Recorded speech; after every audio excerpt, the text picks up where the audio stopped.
Nestled in the Pacific Northwest, Seattle captivates visitors with its stunning natural landscapes and iconic landmarks. We'll be exploring the attractions that make Seattle unforgettable while diving headfirst into their buzzing beverage scene. From enchanting wineries to bustling breweries and some yummy foods, we'll take you on a boozy tour through Seattle. Let's get tipsy, y'all. We are Sam and Chris. We've been traveling across North America since 2019 in RV with our cat, Micah. We both have full-time remote corporate jobs during the day, but at night and on the weekends, we get to play. We'll drink just about anything, anywhere. We've explored over 20 countries and 40 states and drank over 10,000 drinks.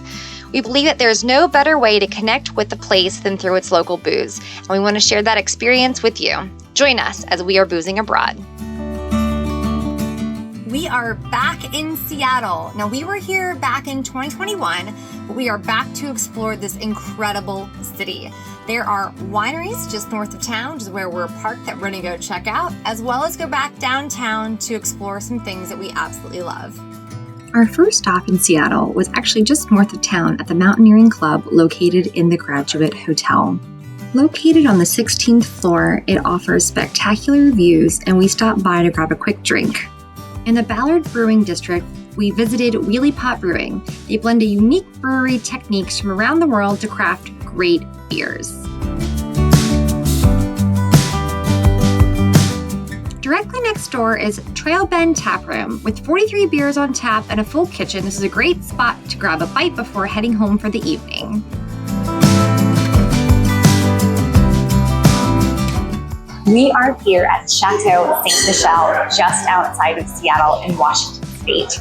This is probably the largest commercial winery we've been to on our boozy journey, and one of the main reasons we wanted to come visit is that it is Washington State's founding winery. So as you can imagine, this is where Washington State got its start with wine, and we wanted to come check it out. Roughly a 30-minute drive outside of Seattle, their tasting room offers visitors a luxurious experience. We both opted to try their featured flight of the day and really enjoyed the walkthrough of all of their different wines. After our flight, we grabbed a glass and explored the incredible grounds here at the Chateau. Needing some food after all the wine, we headed to a local chain called Tipsy Cow for some incredible burgers. I got the winemaker topped with brie cheese, and Chris got the brewmaster, which came with a fried onion. It was finally Friday for us, and we'd enjoyed the winery so much that we headed back to the same area to try some different wineries. Just down the road is Gorman Winery. With a focus on small batch handcrafted wines, Gorman Winery showcases a diverse range of varietals. We grabbed a flight to Split because we couldn't decide on which one we wanted to try. Conveniently located a block away, we had a local suggest Abalesco Estate. They are a small, family-owned vineyard known for their incredible Bordeaux varietal. Here we sampled 2 different flights, chatted with one of the owners, and even indulged in an exquisite charcuterie board. Our last stop was at Purple Cafe and Wine Bar. We did a duo wine tasting here, grabbed some more cheese, and then ended the night with a pizza. We are going to be taking advantage of our weather today, which means we're going to hit up all of the major touristy attractions here in downtown Seattle. That would include the public market. It's going to include definitely a trip to Starbucks, up on Kerry Hill to get some cityscapes, and then obviously we're going to have to go find a troll and drink some delicious craft beer. Our first stop was at Pike's Place Market, an iconic public market and a must-do when visiting Seattle. Spanning multiple levels, it offers a diverse array of vendors, an abundant selection of fresh produce and seafood, and a variety of food options. For breakfast, we popped in line at Pierogi to try something new. So we got a pierogi. I have no idea what a pierogi is, but we're about to find out. Ham, cheese, and spinach. I like pierogi. We continue to stroll around the market, taking in the sights before heading down to the water to check out some of the piers. A 5-minute walk from the market, and you can take in some great views or ride the iconic Ferris wheel. Back into the market, we visited the infamous gum wall where you actually put a piece of gum on the wall. That's gross. These people put bubbles on it. This is disgusting. After the less than appetizing stop at the gum wall, we wanted to go to the OG Starbucks, but look at this line. Instead of waiting for a drink that we've had 100 times, we decided to drive across town to try out something new. Seattle is the birthplace of Starbucks, and at their Reserve Roastery in the Capitol Hill neighborhood, they take coffee to a new level. This multi-level space boasts state-of-the-art coffee roasting facility, allowing visitors to witness the art and science behind the coffee making process. In addition to the behind-the-scenes views, they also have a full restaurant and bakery on site in case you get hungry. But what brought us here to this particular location was their bar. Serving cocktails, wine, and beer, each drink showcases their coffee. I opted for the Espresso Martini Flight, which infuses global liqueurs. Chris, however, did a whiskey barrel cold brewed comparison, tasting their whiskeys infused coffee with the straight spirit alongside it.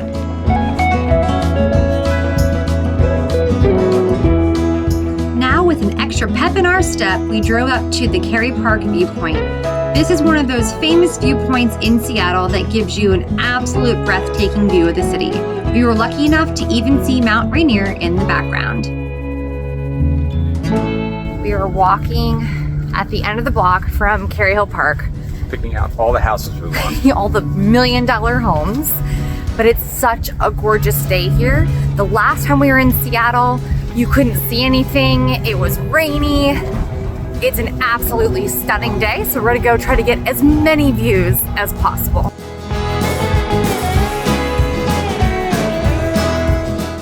No trip to Seattle is complete without a stop at Fremont, one of our favorite neighborhoods. Our first place to go to was Fremont Brewing. Massive outdoor area for seating, we grabbed some beers and enjoyed the weather. I am a sucker for seafood. I love oysters, and Fremont Brewing happened to have a pop-up oyster bar today. I couldn't resist. Here we go, half dozen. Slimy ocean booger.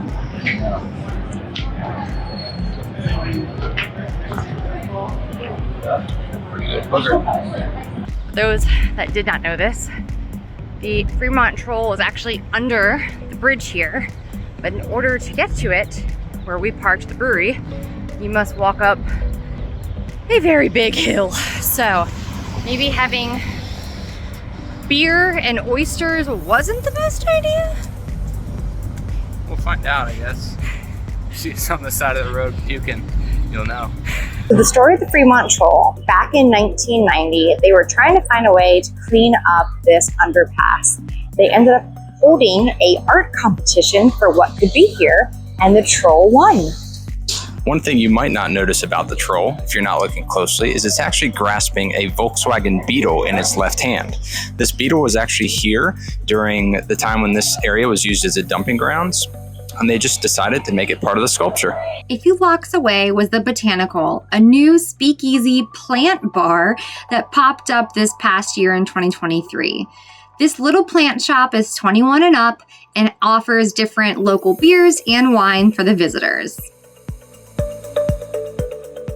Our last stop in Seattle this time was at Red Star Taco Bar, just a few blocks away. We had a great cheese dip and some tacos before heading out of the city.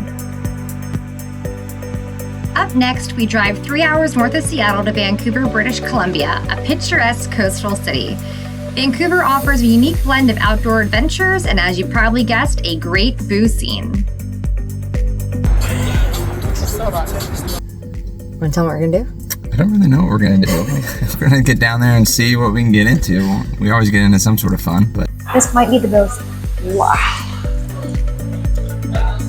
So Chateau Ste Michelle can actually trace its lineage